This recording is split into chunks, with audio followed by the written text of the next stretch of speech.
Good morning student. आज हम लोग पढ़ेंगे विद्युत द्विध्रुव और विद्युत द्विध्रुव आघूर्ण।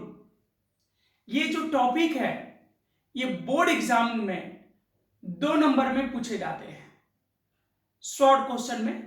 और क्वेश्चन इस प्रकार होता है कि विद्युत द्विध्रुव आघूर्ण क्या है, इसके मात्रक और बीमा को लिखे। यानी आज का टॉपिक है विद्युत द्विध्रुव तथा द्विध्रुव आघूर्ण यानी electric dipole and dipole moment. तो सबसे पहले हम ये जानेंगे कि विद्युत द्विध्रुव क्या है। तो यहाँ पे चलिए देखते हैं हम। विद्युत का मतलब क्या होता है? आवेश। और द्वि मतलब दो। विद्युत का मतलब क्या होता है? आवेश। और द्वि मतलब दो। और ध्रुव यानी दो ध्रुव होना चाहिए और दोनों ध्रुवों पे क्या होना चाहिए? आवेश होना चाहिए। तो विद्युत द्विध्रुव क्या है? इसके लिए हम दो आवेश लेंगे। देखिए यहाँ पे ये ले लिए Q और यहां पे भी ले लिए Q। लेकिन इसकी एक शर्त है और शर्त ये है कि प्रकृति इनका विपरीत होना चाहिए और परिमाण बराबर होना चाहिए। तो परिमाण तो बराबर हो गया, दोनों Q Q ले लिए। लेकिन एक को अगर हम प्लस लेंगे तो दूसरे को क्या लेना पड़ेगा? माइनस। यानी एक को माइनस लेंगे तो दूसरे को प्लस लेंगे। ठीक है, तो इसकी परिभाषा है विद्युत द्विध्रुव। दो हो गया तो लिखेंगे यदि बराबर परिमाण, माइनस क्यू का परिमाण भी क्यू होगा और प्लस क्यू का परिमाण भी क्यू होगा।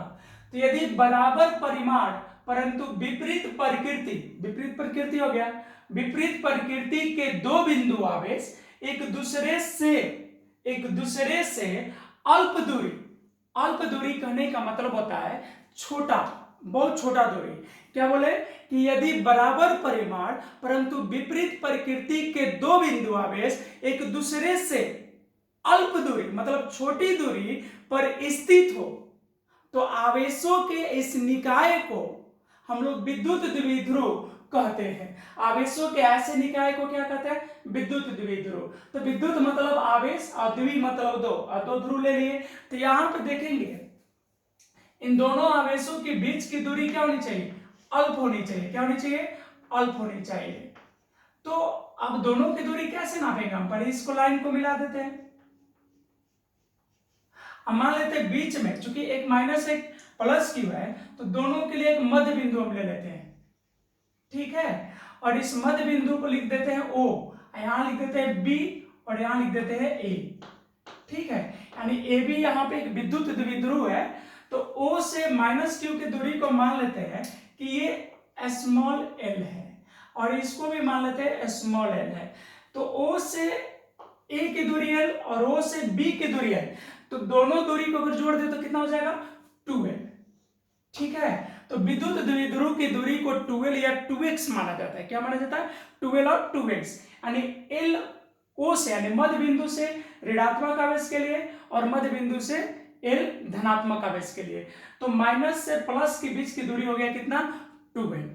अब विद्युत द्विध्रुव क्या है? देखिए यदि बराबर परिमाण परंतु विपरीत प्रकृति, यदि बराबर परिमाण परंतु विपरीत प्रकृति के दो बिंदु आवेश एक दूसरे से अल्प दूरी पर स्थित हो तो आवेशों के ऐसे निकाय को हम लोग क्या कहते हैं? विद्युत द्विध्रुव कहते हैं।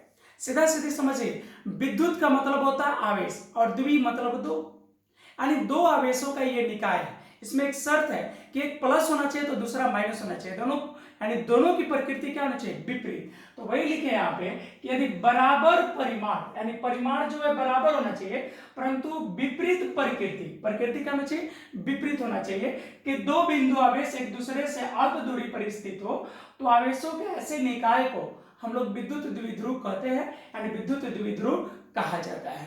ठीक है, ये माइनस क्यू हो गया, ये प्लस क्यू हो गया और मध्य बिंदु O ले लिए। ठीक है, दोनों के बीच की दूरी 2l है। इसी को हम लोग कहते हैं विद्युत द्विध्रुव। कोई प्रॉब्लम है? देखिए एग्जांपल ले लेते हैं, केमिस्ट्री में भी ये टॉपिक आया होगा। तो विद्युत द्विध्रुव जैसे जैसे HCl का नाम सुने? HCl, HI, HF। इसमें तो आप गौर कीजिए, केमिस्ट्री में आपको आया होगा।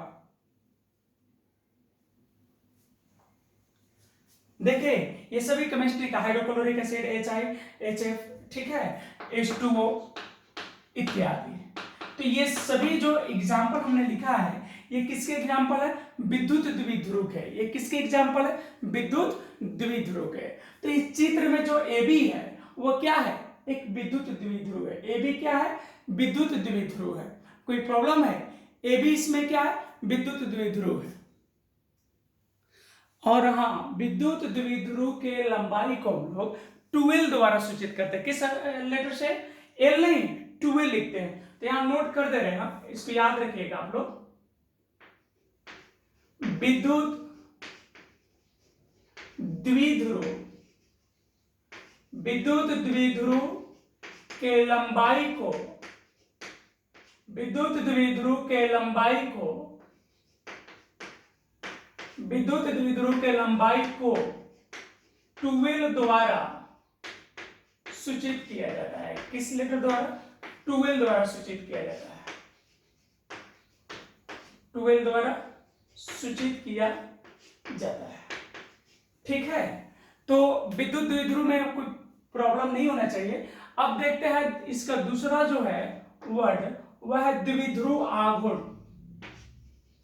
द्विध्रुव आघूर्ण, किसी भी विद्युत द्विध्रुव की शक्ति का माप उसके द्विध्रुव आघूर्ण से होता है। तो अब यह है कि द्विध्रुव आघूर्ण कहते किसको है? एकदम सिंपल है, द्विध्रुव आघूर्ण। ये यहाँ पे कितने आवेश है? 2, और दोनों के परिमाण क्या है? बराबर है। तो ठीक है, तो किसी एक आवेश का परिमाण ले लेना है, किसी एक आवेश का। अगर माइनस क्यू का भी लोगे तो क्यू होगा, और प्लस क्यू का भी परिमाण क्यू होगा। तो किसी एक आवेश का परिमाण और विद्युत द्विध्रुव की लंबाई, मतलब दोनों आवेशों के बीच की दूरी। तो दोनों आवेशों के बीच की दूरी क्या है? 2 है, या विद्युत द्विध्रुव की लंबाई क्या है? 2 है, और इसके गुणनफल को हम लोग कहते हैं द्विध्रुव आघूर्ण। नहीं समझे? विद्युत द्विध्रुव के किसी एक आवेश का परिमाण यानी Q और विद्युत द्विध्रुव की लंबाई यानी 2L के गुणनफल को हम लोग द्विध्रुव आघूर्ण कहते हैं। क्या कहते हैं? द्विध्रुव आघूर्ण कहते हैं। चलो इसको डिफिनेशन देते हैं हम। क्या? विद्युत द्विध्रुव के, विद्युत द्विध्रुव के एक आवेश, कोई भी एक ले सकते हैं, एक आवेश का परिमाण। तो किसी भी एक आवेश का परिमाण लोगे तो माइनस का भी क्यू होता है और प्लस का भी क्यू होगा। किसी एक आवेश का परिमाण और दोनों आवेशों के, और दोनों आवेशों के, और दोनों आवेशों के बीच की दूरी, यहां पे आप द्विध्रुव की लंबाई भी बोल सकते थे, बीच की दूरी यानी 2L के गुणनफल को, के गुणनफल को क्या कहते हैं? द्विध्रुव, द्विध्रुव आघूर्ण, द्विध्रुव आघूर्ण कहा जाता है। क्या कहते हैं? द्विध्रुव आघूर्ण कहा जाता है। ठीक है, और द्विध्रुव आघूर्ण जो है सदिश राशि है।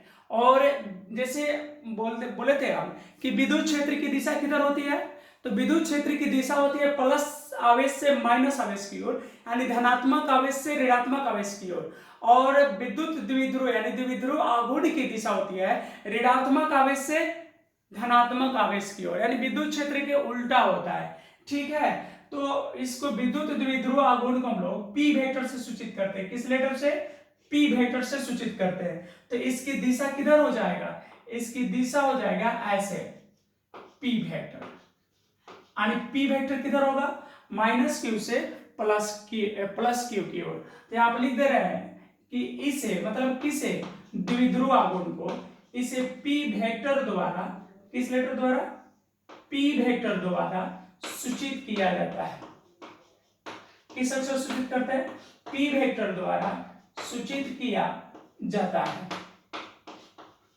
द्विध्रुव आघूर्ण को P वेक्टर से सूचित करते हैं। ठीक है, इसको देख लीजिए, इतना लिखिए। और इसके बाद हमको फॉर्मूला लिखना होगा। जैसे आप द्विध्रुव आघूर्ण क्या पढ़े?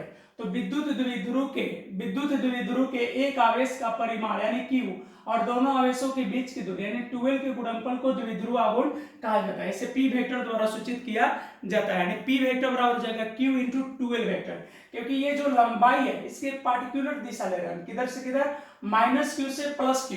और जब दूरी को दिशा दिया जाता है, एक निश्चित दिशा में जब दूरी मापी जाती है तो उसको हम लोग विस्थापन कहते हैं। तो यहाँ जो L12 है ये दूरी का कार्य नहीं कर रहा है, ये विस्थापन का कार्य कर रहा है, तो इसलिए इसको हम वेक्टर फॉर्म में क्या लिखेंगे, 12 वेक्टर।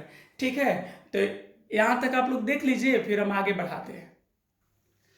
तो द्विध्रुव आघूर्ण को हम लोग किस अक्षर से सूचित करते हैं, P वेक्टर द्वारा। नहीं तो P वेक्टर इसको हम लोग लिख सकते हैं, क्या लिख सकते हैं, तो यहां पर लिख सकते हैं P वेक्टर, इसलिए P vector equal to Q यानी किसी एक आवेश का परिमाण Q और बीच की दूरी यानी 12, और इसकी चूंकि एक निश्चित दिशा ली जाती है किधर, -Q से +Q, तो इसको क्या लिखेंगे, 12। ठीक है, 12 वेक्टर। तो ये जो है ये किसका सूत्र हो गया, ये विद्युत द्विध्रुव आघूर्ण या द्विध्रुव आघूर्ण का। तो P वेक्टर इक्वल हो गया Q इंटू 12 वेक्टर। ये किस फॉर्म में है, ये वेक्टर फॉर्म में है, यानी द्विध्रुव आघूर्ण कैसी राशि है, सदिश राशि है। द्विध्रुव आघूर्ण कैसी राशि है, सदिश राशि है। अब यहां से बात करते हैं, क्योंकि अगर हमको परिमाण चाहिए तो परिमाण के लिए अगर कोई वेक्टर फॉर्म में दिया हुआ है और आपको परिमाण चाहिए तो उसके लिए हम लोग क्या लेते हैं, बहुत बार ये किया है वेक्टर से स्केलर लाने के लिए, तो उसके लिए हम लोग लेते हैं मॉड। क्या ले लेते हैं, मॉड। तो दोनों तरफ मॉड ले लेते हैं, तो mod P vector equal to mod Q into 12 vector हो जाएगा ना। तो ये कितना हो जाएगा, मॉड P वेक्टर का P हो जाएगा और Q इंटू 12, या इसी को आप लिख सकते हैं कितना, 2QL। P बराबर कितना हो गया, P बराबर हो गया Q इंटू 12। ठीक है, अब तो परिमाण हो गया, साथ में इसका क्या चाहिए, चूंकि सदिश राशि है तो दिशा भी चाहिए ना दिशा, तो यहां से लिख लेंगे दिशा यानी डायरेक्शन। तो अभी जस्ट कुछ देर पहले हम दिशा बताए थे, आपको याद है, किधर बोले थे, बोलो, यहां पे देख लो, -Q से +Q की ओर। तो ऋणात्मक आवेश से किधर होता है, धनात्मक आवेश की ओर। नहीं तो यहां क्या लिख दे, बोलो, ऋणात्मक आवेश से किधर होगा, ऋणात्मक आवेश से धनात्मक आवेश, दिख रहा है ये, ऋणात्मक आवेश से धनात्मक आवेश की ओर। ठीक है, तो इसकी दिशा किधर होगी, ऋणात्मक आवेश से धनात्मक आवेश की ओर। अब इसके हम लोग देखते हैं मात्रक। यहां तक आपको कोई प्रॉब्लम नहीं होनी चाहिए, उम्मीद करते हैं कि एकदम अच्छे से स्पष्ट आपको समझ में आया होगा। ठीक है, बहुत लेंथी थ्योरी नहीं है, लेकिन हाँ इसका यूज है, आगे हम लोग पढ़ेंगे विद्युत द्विध्रुव के कारण विद्युत क्षेत्र तीव्रता, तो उसमें इसका बहुत यूज है। तो यहां तक आप लिख लीजिए, उसके बाद हम लोग देखते हैं इसका क्या, मात्रक और बीमा। तो चलिए अब मात्रक पे चर्चा करते हैं हम लोग। तो यहाँ पे मात्रक लिख रहे हैं और मात्रक में SI कर दे रहे हैं। ठीक है, SI मात्रक, ऐसी जरूरत पड़ी तो सीजीएस में हम लोग लिख सकते हैं। सीजीएस में लंबाई के लिए सेंटीमीटर हो जाएगा, और आवेश के लिए अब देखना पड़ेगा स्थिति कि अगर आवेश रुकी हुई है तो वहां पे स्टेट कूलम लेंगे, अगर वो गतिशील है तो फिर वहां पे एब्सोल्यूट कूलम लेंगे। तो सीजीएस छोड़ देंगे हम लोग, सिर्फ एसआई की चर्चा करेंगे, और वही पूछता भी है, उसी की जरूरत भी पड़ती है न्यूमेरिकल में। तो हमको चाहिए मात्रक किसका, द्विध्रुव आघूर्ण का। तो यहाँ पे आपको देखे तो क्यू क्या है, आवेश, आवेश का कूलम और लंबाई का मीटर। नहीं तो यहाँ पर हम लिख दे रहे हैं कि द्विध्रुव आघूर्ण, द्विध्रुव आघूर्ण का एसआई मात्रक, द्विध्रुव आघूर्ण का एसआई मात्रक क्या होगा, आवेश का कूलम और मीटर, कूलम मीटर। ठीक है, CM क्या हो जाएगा, कूलम मीटर होता है। इसका मात्रक SI क्या हो जाएगा, कूलम्ब मीटर हो जाएगा। ठीक है, और एक छोटा सा नोट है, SI में एक बहुत छोटा मात्रक होता है डेबाई, एक नंबर पे पूछता भी है डेबाई का और कूलम्ब का रिलेशन। ठीक है, तो इसको आप याद कर लीजिएगा, एक डेबाई, इसको डेबाई को हम लोग कैपिटल डी से लिखते हैं, तो एक डेबाई इसका होता है 1/3 इंटू 10 के पावर माइनस 29 कूलम्ब मीटर। इसको याद कर लीजिएगा। ठीक है, एक डेबाई बराबर कितना होता है, एक डेबाई बराबर होता है 1/3 इंटू 10⁻⁻29 कूलम्ब मीटर। ठीक है, यानी अगर इसको इधर ला दे तो फिर आप कर सकते हैं 3 into 10⁻29 divide equal to 1 coulomb metre.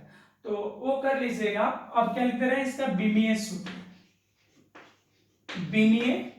सूत्र यानी इसकी डायमेंशनल फॉर्मूला बहुत सिंपल है ना।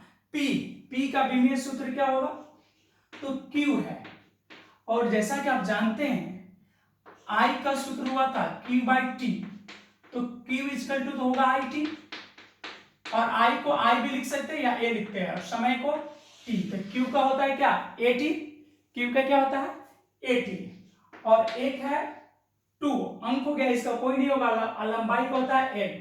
ठीक है, तो ATL, इसी को अगर सजा देते हैं तो सबसे पहले M लिखते हैं, M नहीं है तो M के पावर 0, फिर LTA। ठीक है, इतना भी बोल सकते हैं या सिर्फ इतना भी बोल सकते हैं। ठीक है, उम्मीद करते हैं कि आपको अब कोई प्रॉब्लम नहीं होगा, है ना। चलिए एक छोटा सा इस पे क्वेश्चन देख लेते हैं तो और क्लैरिटी आ जाएगी। क्वेश्चन है, यदि एक प्रोटॉन और एक इलेक्ट्रॉन के बीच की दूरी 2 एंगस्ट्रॉन है तो विद्युत द्विध्रुव आघूर्ण ज्ञात करें। आंसर, आपको पता है कि विद्युत द्विध्रुव बनने के लिए आवेशों का परिमाण बराबर होना चाहिए और प्रकृति विपरीत होना चाहिए। तो जैसा कि आप जानते हैं प्रोटॉन का आवेश होता है +1.6 गुणे 10 के पावर माइनस 19, और इलेक्ट्रॉन पे भी उतना ही होता है -1.6 गुणे 10 के पावर माइनस 19। तो प्लस और माइनस ये तो प्रकृति को बतलाते हैं, परिमाण तो दोनों के सेम है। तो Q इक्वल टू क्या हो जाएगा, Q इक्वल टू हो जाएगा प्लस ये प्रोटॉन के लिए माइनस ये इलेक्ट्रॉन के लिए 1.6 गुणे 10 के पावर माइनस 19 कूलम्ब, और दोनों के बीच की दूरी, तो जो दोनों आवेशों के बीच की दूरी होता है, विद्युत द्विध्रुव में L नहीं मानते उसको, क्या माने थे 2L, तो यहाँ जो मान है वह 2L का है, और 2L का मान है 2 एंगस्ट्रॉम, मतलब 2 इंटू 10⁻⁻10 मीटर। और आपसे पूछा है P का मान, एकदम सिंपल है, P इक्वल टू क्या हो जाएगा, Q इंटू 2L, यही होगा ना, Q इंटू 2L। Q का मान कितना है, परिमाण लेंगे तो प्लस माइनस चिन्ह नहीं लिखेंगे, क्योंकि प्लस का भी प्लस और माइनस का भी प्लस, तो वही रह जाएगा, और 2L का हो जाएगा 2 इंटू 10⁻⁻10, यही होगा ना। तो 16 दूनी 32 होता है, यहाँ हो जाएगा 3.2 इंटू 10⁻⁻, हो जाएगा 29 कूलम्ब मीटर। ठीक है, तो उम्मीद करते हैं आपको ये एकदम आसानी से समझ में आया होगा। और इसी तरह अगर इसकी डायरेक्शन की बात करते, दिशा सिंपल है एकदम। किधर, आपको पता है कि विद्युत क्षेत्र, एक बार फिर बोलते हैं कि विद्युत क्षेत्र की दिशा होती है धनात्मक आवेश से ऋणात्मक आवेश की ओर, याद रखिएगा ऑब्जेक्टिव के लिए, किधर होता है, धनात्मक आवेश से ऋणात्मक आवेश की ओर, और वही विद्युत द्विध्रुव की दिशा जो होती है वो ऋणात्मक से धनात्मक आवेश की ओर होती है। यानी विद्युत क्षेत्र और विद्युत द्विध्रुव की दिशा एक दूसरे की जनरली क्या होती है, विपरीत होती है। इस कॉन्सेप्ट को आप याद रखिएगा। तो इधर यहाँ पे हो जाएगा ऋणात्मक से धनात्मक की ओर, तो ऋणात्मक इसमें कौन होता है, इलेक्ट्रॉन, तो यहां पे लिख देंगे किधर से किधर होगा, इलेक्ट्रॉन से प्रोटॉन की ओर, किधर डायरेक्शन हो जाएगा, इलेक्ट्रॉन से प्रोटॉन की ओर। ठीक है, तो अब इस पे ज्यादा समय देने से कोई फायदा नहीं। उम्मीद करें पूरी कॉन्सेप्ट आपको समझ में आ गई है। तो आज इस टॉपिक को आप एक बार देख लीजिएगा अच्छे से, कहीं डाउट होगा तो बताइएगा। और हाँ, अगर अभी तक सब्सक्राइब नहीं किया और आप बोर्ड स्टूडेंट है तो चैनल को जरूर सब्सक्राइब कर लीजिए, क्योंकि स्पेशली बोर्ड को ध्यान में रख के जो भी टॉपिक हम पढ़ाते हैं उसको बताते हैं। ठीक है, चलिए आज के लिए इतना ही, धन्यवाद।